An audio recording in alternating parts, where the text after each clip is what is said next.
स्वागत है आपका आरएडी न्यूज की खास पेशकश परख में। मैं हूं योगेश चक्रवर्ती। एक ऐसा केस जिसमें कोर्ट ने ही सजा दी और कोर्ट ने ही सजा निलंबित कर दी। एक ऐसा केस जिसमें 42 महीने में 4 मौतें हुई। एक ऐसा केस जो एक पहेली बन चुका है। एक ऐसा केस जिसने पूरे देश को हिलाकर रख दिया। बीते 8 साल से ये मामला लगातार चर्चा में है। हर बार अचानक कहानी में नया मोड़ आता है और नए सवाल खड़े कर जाता है। दरअसल इस कहानी की उलझन जितनी सुलझती है उतनी ही उलझ भी जाती है, क्योंकि इस केस में सवाल कई हैं जिसके जवाब तलाशना उतना ही पेचीदा है। हम बात कर रहे हैं साल 2019 के उन्नाव रेप कांड की। एक बार फिर चारों तरफ उसकी चर्चा है, क्योंकि करीब 7 साल बाद दोषी कुलदीप सिंह सेंगर की सज़ा दिल्ली हाई कोर्ट ने सस्पेंड कर दी है। बवाल तब और बढ़ गया जब इस फैसले से नाराज महिलाएं दिल्ली हाई कोर्ट के बाहर इंसाफ मांगने के लिए प्रोटेस्ट करने लगीं। पीड़िता ने यहाँ तक कह दिया कि कुलदीप सिंह सेंगर उसे फूलन देवी बनने के लिए मजबूर कर रहा है। अब लोग सड़क से लेकर सोशल मीडिया तक अपनी नाराजगी जता रहे हैं। पहले पीड़िता के पिता की पुलिस हिरासत में मौत, फिर इस केस के अहम गवाह की मौत, इसके बाद पीड़िता के वकील की मौत। यही नहीं, एक सड़क हादसे में पीड़िता के साथ जा रही उसकी चाची और मौसी की मौत। अब इसे संयोग तो नहीं माना जा सकता। इसके बाद अचानक दोषी की सज़ा का सस्पेंड हो जाना, ये इस केस के वो अहम मोड़ हैं जो इस कहानी का सस्पेंस बढ़ा देते हैं। कहानी शुरू होती है 4 जून 2017 से। यूपी के उन्नाव का माखी गांव कुलदीप सेंगर चौथी बार विधायक बना था, जिसके घर के पास ही रहने वाली पीड़िता नौकरी मांगने के लिए उसके पास आती है। आरोप है कि कुलदीप सेंगर और उसके साथियों ने नाबालिग पीड़िता को अगवा कर उसके साथ रेप किया। इस घटना के एक हफ्ते बाद 11 जून को पीड़िता गायब हो गई, तो परिजनों ने उसकी गुमशुदगी का केस दर्ज कराया। काफ़ी तलाशने के बाद 20 जून को पीड़िता औरैया के गांव में मिली। इसके बाद उसे उन्नाव लाया गया। करीब 10 दिन बाद पीड़िता को उसके परिवार को सौंप दिया गया। पीड़िता ने बयान दर्ज कराया कि उसे कानपुर के एक मकान में रखा गया और वहां उसके साथ गैंग रेप हुआ। बाद में उसे 60,000 रुपये में ब्रजेश यादव नाम के शख्स के हाथ बेच दिया गया।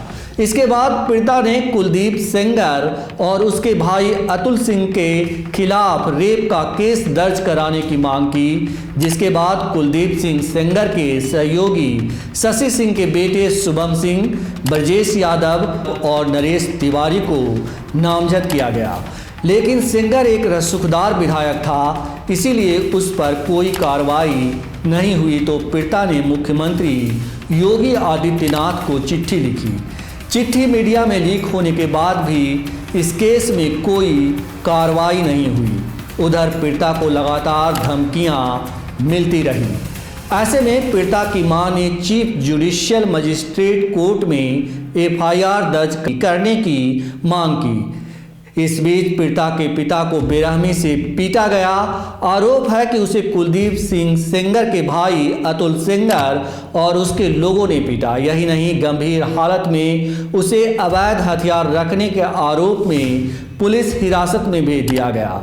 इसके बाद पुलिस प्रशासन से कोई सहयोग न मिलने पर पीड़िता ने लखनऊ में मुख्यमंत्री आवास के सामने आत्मदाह की कोशिश की, जिसके बाद ये मामला नेशनल मीडिया में छा गया। कई सामाजिक संगठन भी पीड़िता के लिए इंसाफ की मांग करने लगे।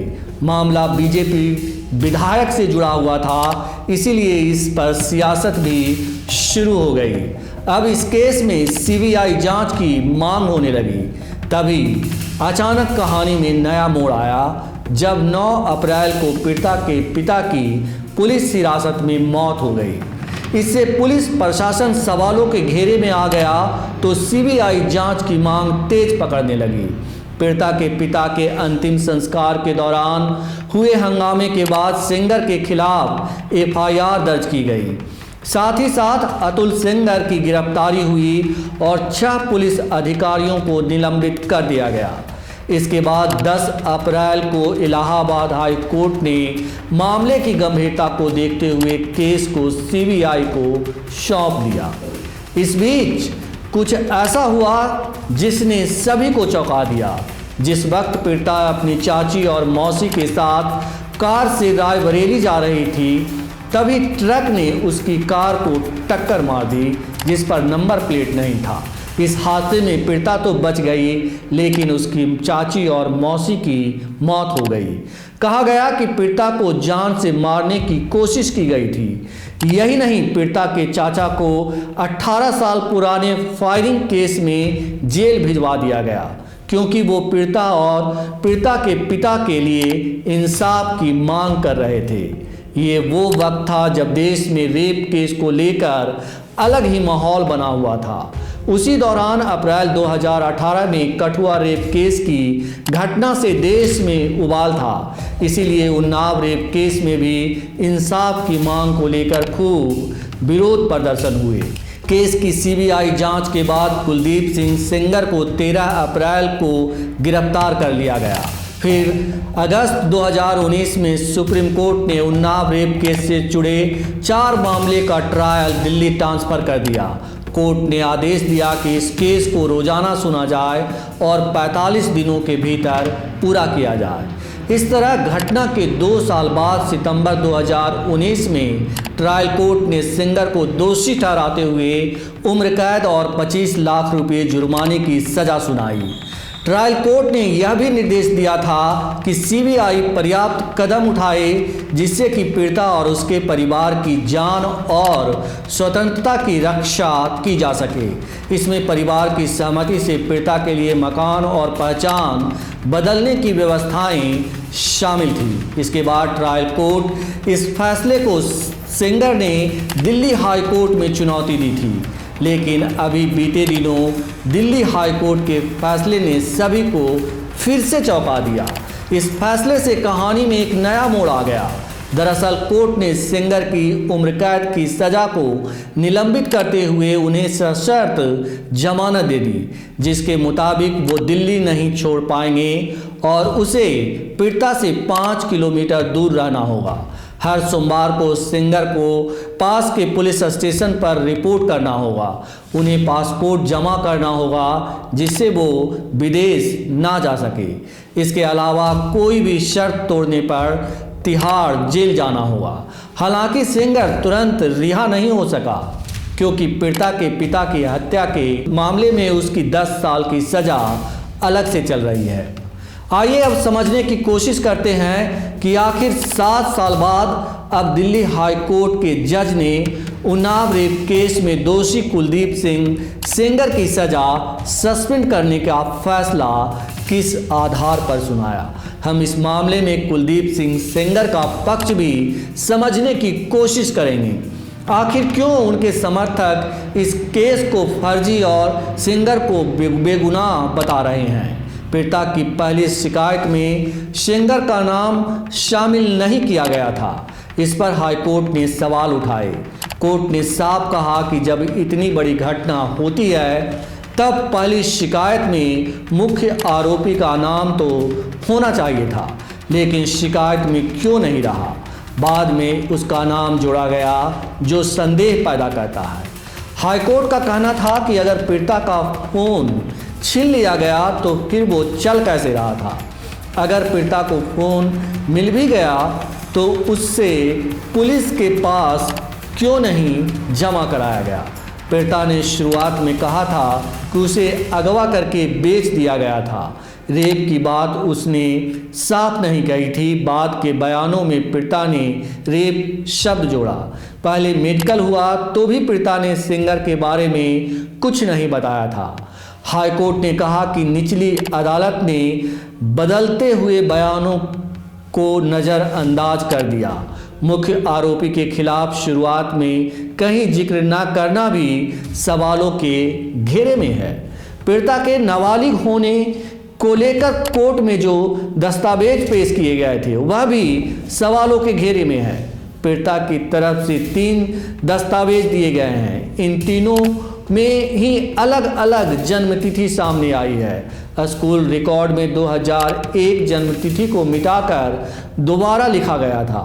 इस पर हाईकोर्ट ने कहा कि उम्र साबित करने वाले दस्तावेजों की सीबीआई ने ठीक से जांच नहीं की।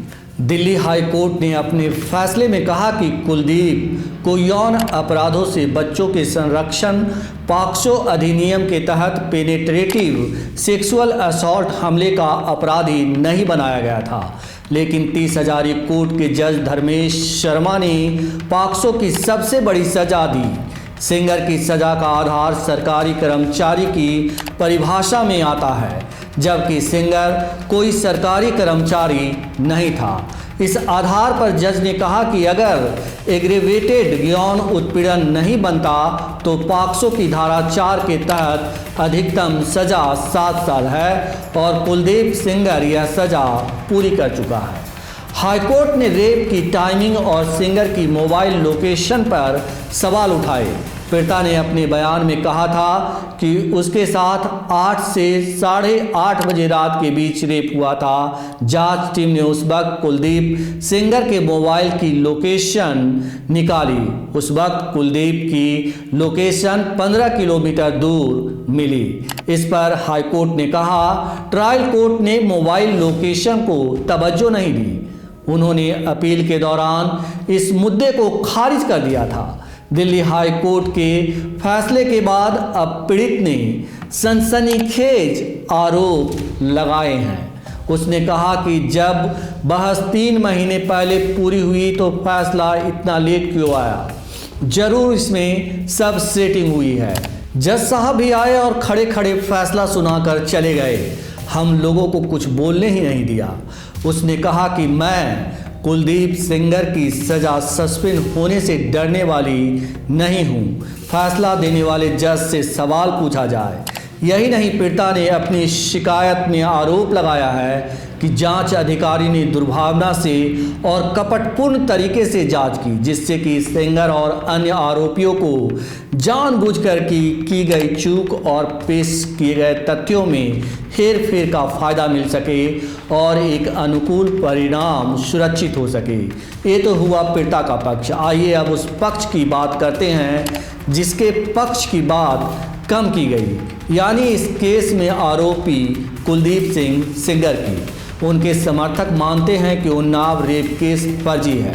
उनका कहना है कि Unnao rape case Kuldeep Singh singer से शुरू नहीं हुआ था, यह नरेश तिवारी और शुभम सिंह से शुरू हुआ था, जिन पर जून 2017 में उसी लड़की ने गैंग रेप का आरोप लगाया था, क्योंकि शुभम सिंह के परिवार ने पीड़िता के परिवार के शुभम से शादी के प्रस्ताव को मना कर दिया था।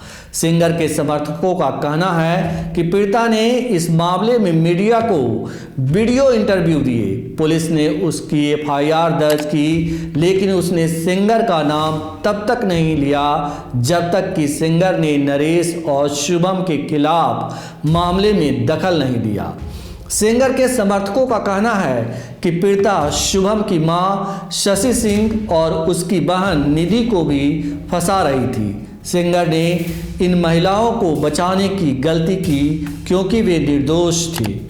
इसके बाद अगस्त में पीड़िता ने सिंगर पर रेप के आरोप लगाए। शुभम के पिता हरिपाल सिंह का कहना है कि उन्हें और उनकी पत्नी को सिंगर के मामले में भी शामिल किया गया था, लेकिन कोर्ट ने उन्हें बरी कर दिया।